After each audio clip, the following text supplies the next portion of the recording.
మంజుల లీలవాడు ఎందుకు తింటున్నావు అన్నాం ఒక స్టూల్ మీద అట్ట కూర్చో. ఏడుస్తుందా? నేను కూడా ఎత్తుకున్నా ఇంతసేపు కానీ ఊకుంటలేదు కదా. పాప ఏడుస్తుంటే మరి మీరున్నారు కదా ఎత్తుకోవచ్చు కదా అని పెట్టద్దు కామెంట్. ఎందుకంటే నేను కూడా ఎత్తుకున్నా ఇంతసేపు. అమ్మ లేదు పనికి పోయింది. లేచిందంటే ఆగదు. ఆల్రెడీ తినడం అయితే అయిపోయింది. చిన్న పిల్లలున్న తల్లికి అయితే ఇలాంటి కష్టాలు తప్పవు అనమాట.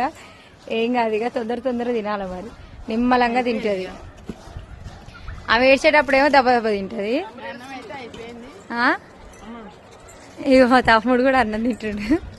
వీళ్ళ పరిస్థితి ఇట్లుంది అని నేనైతే వీడియో తీస్తున్నా. ఇంతసేపు అయితే ఎత్తుకున్నా. ఇక వీళ్ళు లీలవడే తింటుర్రు. అమ్మో నీకేమో ఈమె వేసింది.